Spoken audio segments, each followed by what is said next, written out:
The Bradley fighting vehicle is being sent to the Ukrainian military to help fight the Russians. But I think on a surface level, this is a great thing. But the ones who are going to benefit the most from Bradley fighting vehicles going to Ukraine, it's not the Ukrainians, it's actually the US military. And I want to kind of provide a case and explain why. First and foremost, the intended purpose of the Bradley fighting vehicle was to combat against the Soviets. We knew in the 80s, because this came out in 1981, the Soviets were known for their tracked vehicles and their tank warfare. So we wanted a way to outmaneuver them. We want to put troops in the back of this vehicle, but also have a powerful enough turret to cause some damage. Now, here's where some of the issues even come up.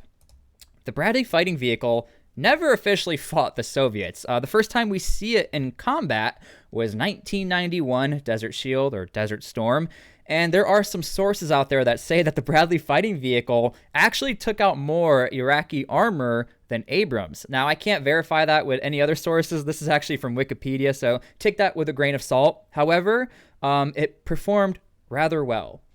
The other thing we have to keep in mind, there was a gap of time before we actually saw conflict and the Bradley fighting vehicle being used. So we go from 1991 up until 2003, the Iraqi invasion, Iraq war, minimal usage during the Afghanistan war, minimum. And so even with the Bradley fighting vehicle being used in the Iraq war, we only had a few months of intense combat and action where the Bradley fighting vehicle proved itself. So now, from around 2003, 2004, all the way up until now, 2023, we don't actually know how this thing is going to perform against Russian hardware because we're not back in the Soviet era, all right?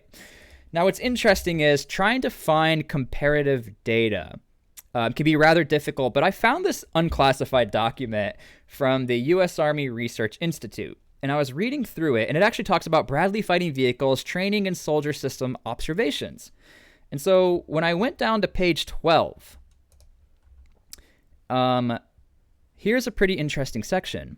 The A3 vehicle will have several, that's page 11. Page 12. Results, potential lessons learned. Okay, so these are the results and the observations that were made. Throughout the period during which time the author has been observing activities related to the A3 Bradley, which is another variant, but they still use essentially the same chassis, several things have become apparent. First, the A3 is a radical departure from the previous vehicles, probably more radical a departure even than the original was from its predecessor. The M113, which M113s were sent to Ukraine. So again, the Bradley has sort of replaced the M113's armored personnel carrier. The turret is considerably more technically demanding. Remember that. And the requirements placed on the equipment in the A3 is complex and somewhat fragile, although not beyond the capability of a well-trained operator, especially one with a certain amount of computer familiarity. The problem with the A3 appears that to be not enough people are taking it seriously, and once again, the focus has gone on gunnery. Okay, so let me kind of break this down into your regular English here. First and foremost, the hardware is complex.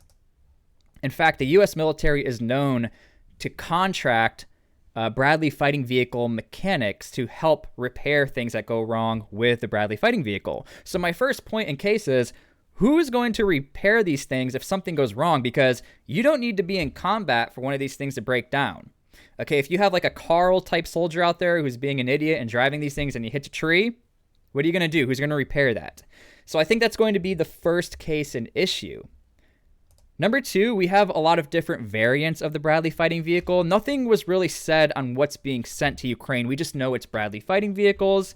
But some of the variants have tow missiles, Stinger missiles, so air defense. You can take out other tanks. Now, the reason why you would say, hey, this is a good thing for Ukraine, but it actually can be an issue because now the Ukrainians have to figure out how are we actually going to use these vehicles against the Russians? Because if the Ukrainians are going to start putting these on the front lines, everyone else now has to react to how the Bradley fighting vehicle is doing. And that can be a cause for concern, especially when it comes to military doctrine.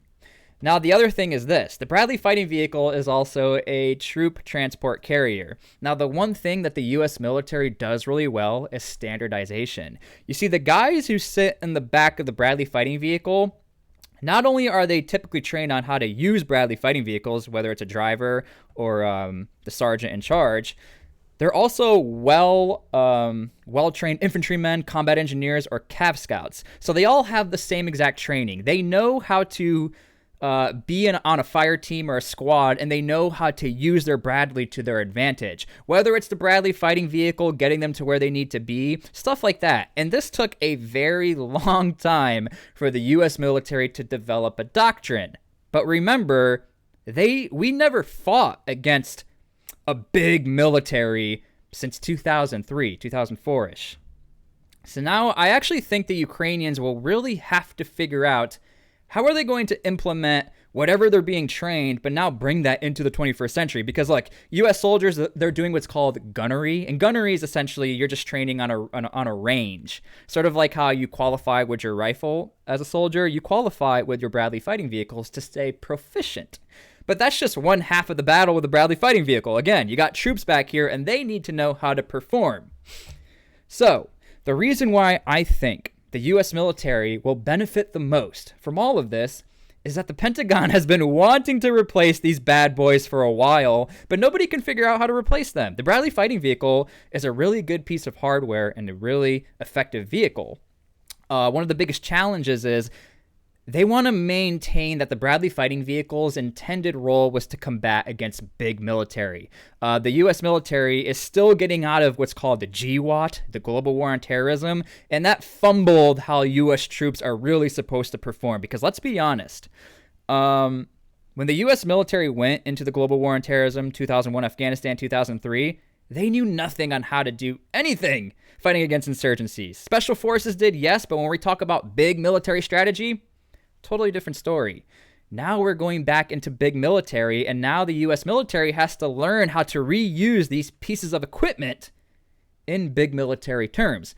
So I think all eyeballs will see how these Bradley fighting vehicles will be implemented in Ukraine. And this is why I say the U.S. military truly benefits, because now they don't have to risk U.S. casualties, U.S. soldiers. We're not the ones out there on the front lines. The equipment is, which is fine. I think the Ukrainians will provide a lot of essential data to the Pentagon, and then from there they will make a decision. This is what we're really looking for in a replacement of the Bradley fighting vehicle, and this is what is truly effective and what we need for the U.S. military. Those are my thoughts. Let me know what you think.